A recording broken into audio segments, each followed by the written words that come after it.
सुदामा बुद्ध के चरणों में बैठ गया और बोला, भगवान, मेरी जिंदगी चिंता से भरी है। मैं भविष्य से डरता हूँ, दूसरों की बातें सताती हैं। मैंने कभी खुशी महसूस नहीं की। आप बताइए, मैं खुश कैसे रहूं? बुद्ध मुस्कुराए और बोले, चिंता उस छाया की तरह है जो प्रकाश की कमी में बनती है। जहां समझ हो, वहां चिंता नहीं टिकती। बुद्ध ने उसे अपने साथ चलने को कहा। वे एक तालाब के किनारे पहुंचे। बुद्ध बोले, इस पानी में पत्थर फेंको। सुदामा ने पत्थर फेंका। पानी में लहरें उठी। बुद्ध ने पूछा, ये लहरें कब तक रहेंगी? सुदामा, जब तक पानी स्थिर नहीं होगा। बुद्ध, मन भी ऐसा ही है। जब तक तुम परेशानियों के पत्थर फेंकते रहोगे, मन की शांति कैसे लौटेगी? बुद्ध उसे पास बैठे एक बीमार व्यक्ति के पास ले जाते हैं। वह व्यक्ति मुस्कुरा रहा था। बुद्ध, देखो, ये बीमार होते हुए भी शांत है। सुदामा, ये कैसे मुस्कुरा रहा है? बुद्ध, क्योंकि इसे स्वीकार है कि जीवन ऐसा ही है। जो स्वीकार कर लेता है, वह दुख का दास नहीं बनता। दुनिया दुख नहीं देती, हमारी अपेक्षाएं दुख देती हैं। उन्होंने सुदामा से कहा, खुश रहने का पहला कदम जो है, उसे स्वीकार करो। जीवन तुम्हारी इच्छा से नहीं चलता, स्वीकार करने से मन हल्का होता है। बुद्ध सुदामा को जंगल में ले गए। वहां एक पेड़ के नीचे कई पक्षी चहचहा रहे थे। बुद्ध, ये पक्षी कल की चिंता नहीं करते। ये भविष्य नहीं सोचते कि भोजन मिलेगा या नहीं। ये केवल अभी जीते हैं। सुदामा, लेकिन मन बार बार कल की चिंता करता है। बुद्ध, मन को ट्रेन की तरह मत चलने दो। तुम चालक हो, मन डिब्बा है। जहां चाहो, वहां मोड़ दो। उन्होंने उसे एक अभ्यास दिया। एक सांस अंदर, एक सांस बाहर। सिर्फ सांस को महसूस करो। कुछ देर बाद सुदामा का मन शांत होने लगा। उसे एहसास हुआ कि चिंता तब जन्म लेती है जब मन वर्तमान छोड़कर भविष्य में भागता है। सुदामा बोला, भगवान, लोग क्या कहेंगे, यही चिंता खाती रहती है। बुद्ध ने उसे एक थैली दी और कहा, इसे बाजार में ले जाओ और लोगों से पूछो कि थैली में क्या है। जब वह लौटा तो बोला, हर किसी ने कुछ अलग कहा। किसी ने कहा सोना है, किसी ने कहा पत्थर है, किसी ने कहा कचरा है।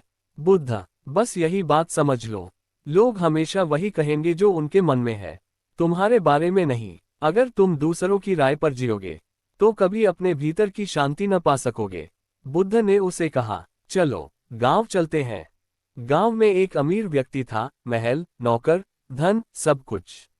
लेकिन वह दुखी था। वहीं एक गरीब महिला थी, जो मिट्टी के घर में रहती थी, लेकिन हमेशा मुस्कुराती थी। सुदामा ने पूछा, ये कैसे संभव है? बुद्ध, क्योंकि खुश होने के लिए धन नहीं, मन की संतुष्टि चाहिए। जिसके पास कम है पर मन शांत है, वह अमीर है। जिसके पास सब कुछ है पर दिल भारी है, वह गरीब है। वन मत पकड़ो, छोड़ना सीखो।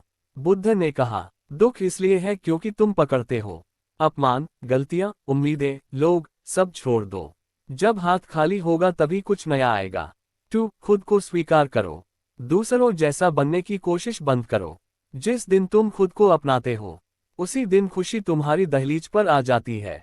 3 साधारण चीजों में आनंद ढूंढो।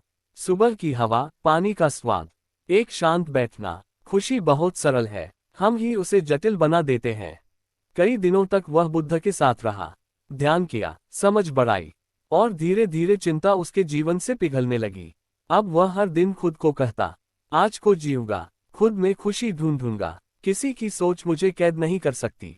वह हल्का हो गया, शांत हो गया, और पहली बार जीवन को महसूस किया। एक दिन उसने बुद्ध से पूछा, भगवान, मैंने खुशी पाली, लेकिन यह स्थायी कैसे रहे? बुद्ध, खुशी कोई वस्तु नहीं, ये एक अभ्यास है। हर दिन शांति चुनो, हर दिन वर्तमान चुनो, यही जीने की कला है। खुद में खुश रहना सीखो, वरना चिंता तुम्हारी पूरी जिंदगी खा जाएगी। जीवन आज है, कल नहीं। अभी जियो, अभी मुस्कुराओ। बुद्ध सुबह मंत्रणा सभा में बैठे थे। सुदामा उनके पास आया और बोला, भगवान, मैं पहले से हल्का महसूस करता हूँ, लेकिन मन बार बार पुरानी बातें याद दिलाता है। बुद्ध ने उसे एक कटोरी पानी दी और कहा, इस पानी में गुड़ डालो। सुदामा ने गुड़ डाला, पानी मीठा हो गया।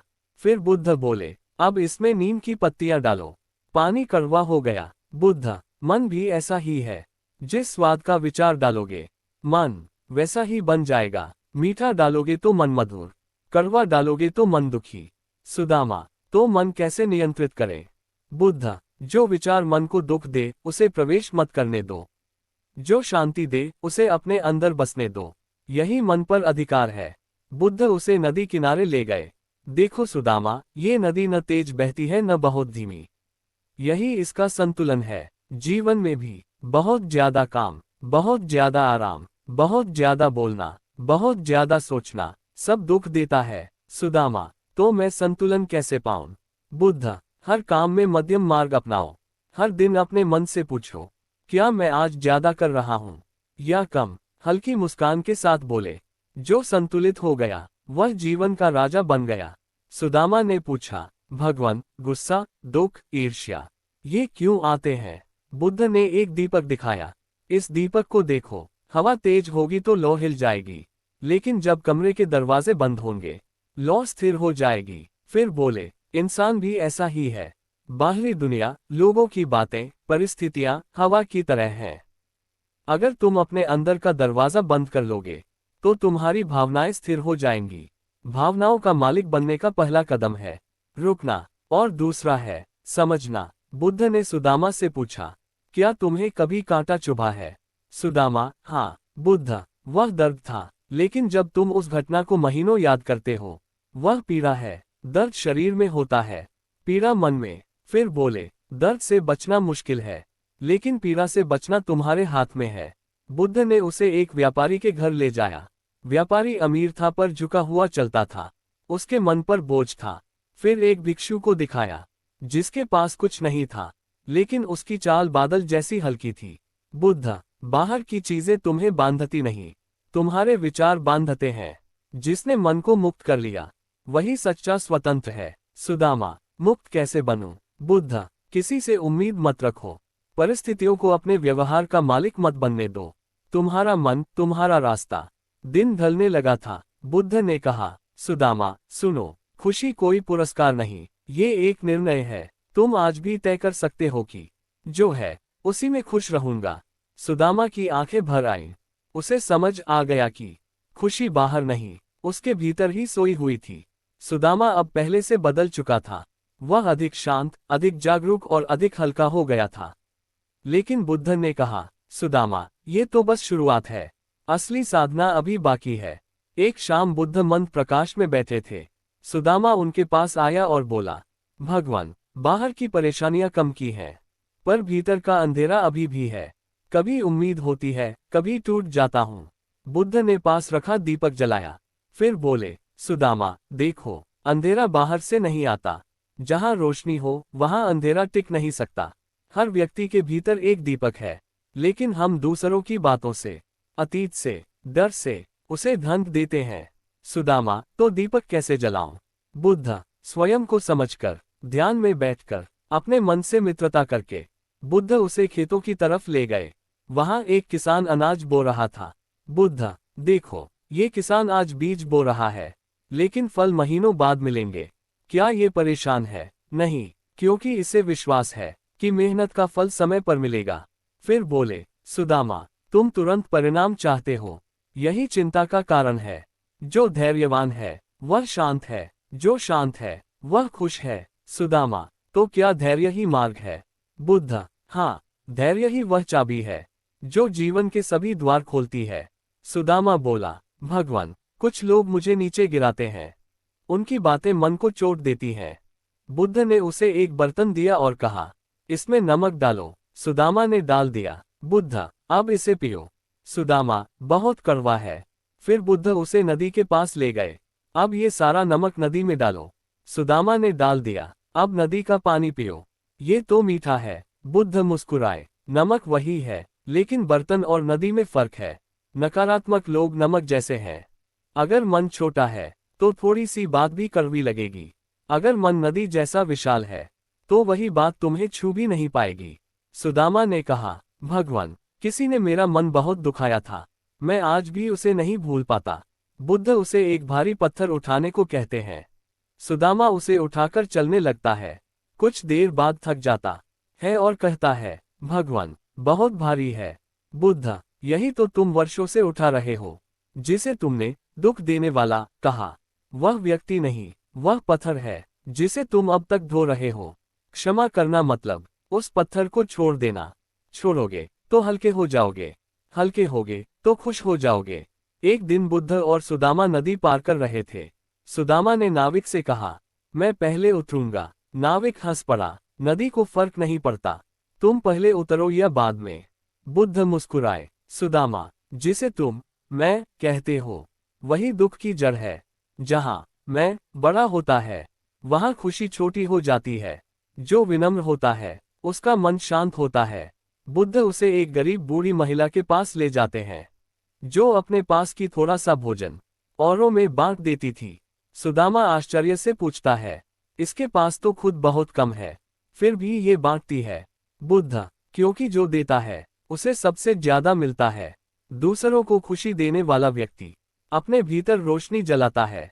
अब सुदामा समझ रहा था कि खुशी एक समझ है, एक अभ्यास, एक दया, एक धैर्य, एक विशालता। बुद्ध बोले, सुदामा, अब तुम भीतर से बदल रहे हो, लेकिन अभी भी एक अंतिम सत्य बाकी है। तुम्हें खुद को जानना होगा, तभी सच्ची शांति मिलेगी। एक दिन बुद्ध शांत बैठकर ध्यान में डूबे थे। सुदामा उनके पास आया और बोला, भगवान, मैंने बहुत कुछ सीखा है, पर मैं खुद को समझ नहीं पाता। कभी लगता हूं कि अच्छा हूं, कभी लगता है कि बिल्कुल नहीं। बुद्ध ने उसे एक दर्पण दिया, इसमें देखो। सुदामा ने देखा, अपना चेहरा, अपनी आंखें, थकान और ऊर्जा सब दिखाई दिया। बुद्ध, जैसे तुम दर्पण में अपना चेहरा देखते हो, वैसे ही ध्यान में मन अपना स्वरूप दिखाता है। अपने विचारों को देखो, जांचो कि कौन सा विचार तुम्हारा है और कौन सा समाज, डर और आदतों ने दिया है। जिस दिन तुम यह अंतर समझ लोगे, यहीं से आत्मज्ञान शुरू होता है। रात का समय था, बोधिवृक्ष के पास एक हल्की हवा चल रही थी। सुदामा बोला, भगवान, मैं अब भी डरता हूँ। भविष्य का डर, असफलता का डर, लोगों को खोने का डर। बुद्ध ने उसे जंगल में ले जाकर कहा, आंखें बंद करो और पेड़ों की आवाज सुनो। कुछ देर बाद सुदामा बोला, आवाजें डरावनी लग रही हैं। बुद्ध, अब आंखें खोलो, देखो, ये वही पेड़ हैं जो दिन में सुंदर लगते थे। अंधकार ने इन्हें डरावना बना दिया। फिर बोले, जीवन में भी ऐसा ही है। जब समझ का प्रकाश नहीं होता, तब वही चीजें डर बन जाती हैं। डर को जीतने का तरीका भागना नहीं, उसे समझना है। बुद्ध ने सुदामा को एक छोटी नाव में बैठाकर नदी पार कराई। जब किनारा आया तो बुद्ध उतरे, पर सुदामा अभी भी नाव पकड़े खड़ा था। बुद्ध, क्या हुआ सुदामा? वह बोला, भगवान, यह नाव मुझे किनारे तक लाई, इसे छोड़ना अच्छा नहीं लग रहा। बुद्ध मुस्कुराए, यही तो मनुष्य की समस्या है। जो चीजें सिर्फ सहारा देने के लिए होती हैं, उन्हीं से मन लग जाता है। जिसे छोड़ना चाहिए, उसे पकड़े रहने से दुख जन्म लेता है। जिसने छोड़ना सीख लिया, उसने जीवन का आधा दुख मिटा दिया। सुदामा बोला, भगवान, मेरे अतीत में कुछ ऐसी बातें हैं जो मुझे आज भी दुख देती हैं। बुद्ध ने उसे एक स्क्रॉल दिया, उसमें कुछ लिखा था। फिर बुद्ध ने उसे आग के पास ले जाकर जला दिया। देखो सुदामा, ये अक्षर, ये बातें अब केवल राख है। अतीत भी ऐसा ही है, एक कागज की तरह। तुम जितना उसे पकड़े रहोगे, वह तुम्हें उतना जलाएगा। अतीत को भुलाने की नहीं, समझने की जरूरत है। गांव में एक महिला का बच्चा बीमार था और वह बुद्ध के पास मदद के लिए आई। महिला रो रही थी। बुद्ध ने धैर्य से उसकी बात सुनी और सुदामा को देखकर बोले, जीवन का एक नियम है, जिसे तुम पाते हो वह एक दिन खो भी जाएगा, और जो खोता है वह नए अनुभव देता है। जो जीवन के उतार चढ़ाव को समझ लेता है, वह दुख से मुक्त हो जाता है। सुदामा, तो क्या खोना गलत नहीं? बुद्ध, नहीं, खोना ही नया सीखना है। एक सुबह बुद्ध और सुदामा पहाड़ी की चोटी पर बैठे थे। नीचे गांव दिखाई दे रहा था। बुद्ध बोले, सुदामा, अगर तुम चाहते हो कि दुनिया बदल जाए, तो पहले अपने भीतर के विचार बदलो। दुनिया वही है, लेकिन तुम्हारी दृष्टि बदलते ही वह नई लगने लगती है। सुदामा, तो क्या परिवर्तन अंदर से शुरू होता है? बुद्ध, हाँ, बाहर का हर बदलाव अंदर के बदलाव का परिणाम है। अब सुदामा बहुत आगे आ चुका था। वह समझ चुका था कि खुशी बाहर नहीं, उसके भीतर ही छिपी है। लेकिन बुद्ध ने कहा, सुदामा, अभी अंतिम ज्ञान बाकी है। तुम्हें जीवन के उद्देश्य को समझना होगा, तभी तुम्हें पूर्ण शांति मिलेगी। एक सुबह बुद्ध ध्यान से उठे और सुदामा को पास बुलाया। वे बांसवन के शांत मार्ग से होते हुए एक खुले मैदान में पहुंचे। बुद्ध ने पूछा, सुदामा, तुम क्या मानते हो? जीवन किसके लिए जिया जाता है? सुदामा ने कहा, भगवान, मैं नहीं जानता। कभी लगता है परिवार के लिए, कभी लगता है अपने लिए, कभी लगता है दुनिया के लिए। बुद्ध मुस्कुराकर बोले, जीवन किसी एक के लिए नहीं, सत्य की खोज के लिए जिया जाता है। जो अपने भीतर का सत्य जान लेता है, वह सारा संसार जान लेता है। बुद्ध सुदामा को एक वृक्ष के नीचे बैठाते हैं। धीरे धीरे हवा चल रही थी। बुद्ध, आंखें बंद करो और मन को खाली करो। कुछ देर बाद सुदामा बोला, भगवान, तमाम आवाजें आ रही हैं। विचार, यादें, डर, बातें। बुद्ध, उन्हें आने दो, तुम सिर्फ देखने वाले बनो। जब तक तुम उनसे लड़ोगे, तुम्हें शांति नहीं मिलेगी। शांति मन के खाली होने में नहीं, मन को देखने में है। सुदामा के भीतर एक गहरा मौन उतरने लगा। उसने पहली बार अपने ही मन को दूर से देखा। सुदामा के मन में बड़ा प्रश्न उठा, भगवान, मैं कौन हूँ? जो सोचता है वो मैं हूँ, जो ये शरीर है वो मैं हूँ, या जो भीतर महसूस करता है वो मैं हूँ। बुद्ध ने मिट्टी पर एक रेखा खींची, फिर कहा, सुदामा, तुम शरीर नहीं, क्योंकि शरीर बदलता है। तुम विचार नहीं, क्योंकि विचार आते जाते हैं। तुम भावनाएं नहीं, क्योंकि भावनाएं भी बदलती रहती हैं। तुम वह चेतना हो जो इन सबको देखती है। जब व्यक्ति ये समझ लेता है, उसके सारे दुख मिट जाते हैं। सुदामा की आंखों से आंसू बहने लगे। ये ज्ञान उसके हृदय तक उतर चुका था। बुद्ध उसे गांव के शोर से दूर एक विशाल चट्टान के पास ले जाते हैं। सुदामा, मनुष्य दो तरह से जीता है, एक जो परिस्थितियों के अनुसार बदलता है, और दूसरा जो अपनी समझ के अनुसार चलता है। पहला व्यक्ति गुलाम है, दूसरा मुक्त। जब तुम सोचने में स्वतंत्र हो जाओगे, जब कोई बात तुम्हें हिला नहीं पाएगी, जब तुम्हारा मन तुम्हें आदेश नहीं देगा, बल्कि तुम मन को आदेश दोगे, तभी तुम मुक्त हो जाओगे। सुदामा ने महसूस किया, वह अब पहले जैसा व्यक्ति नहीं रहा। सूरज ढल रहा था। बुद्ध ने सुदामा से कहा, देखो, दिन समाप्त हो रहा है। ये परिवर्तन है। जीवन में जो भी है, सुख, दुख, लोभ, परिस्थितियां, सब बदलते रहते हैं। जो बदलते हुए संसार से शांति खोजता है, वह दुखी रहेगा। जो बदलने को ही प्रकृति समझ लेता है, वह हमेशा शांत रहेगा। सुदामा, तो क्या स्थायी कुछ नहीं है? बुद्ध, है। तुम्हारी चेतना, तुम्हारा जागरण, तुम्हारी समझ। इसी पर टिककर जियो। अगली सुबह सुदामा ध्यान में बैठा था। पहली बार उसने न कोई चिंता महसूस की, न किसी का डर, न कोई उम्मीद, बस एक गहरा शांत अनुभव, एक ऐसी स्वतंत्रता जो शब्दों में नहीं कही जा सकती। वह बुद्ध के चरणों में गिर पड़ा। भगवान, मैं बदल चुका हूँ। मैंने खुद को पा लिया है। अब मैं खुश रहने के लिए बाहर नहीं भागूंगा। बुद्ध मुस्कुराए, सुदामा, अब तुम दुनिया में जाओ और वही प्रकाश फैलाओ जो तुम्हारे भीतर जला है। जो खुद को पा लेता है, उसका जीवन दूसरों का मार्ग बन जाता है।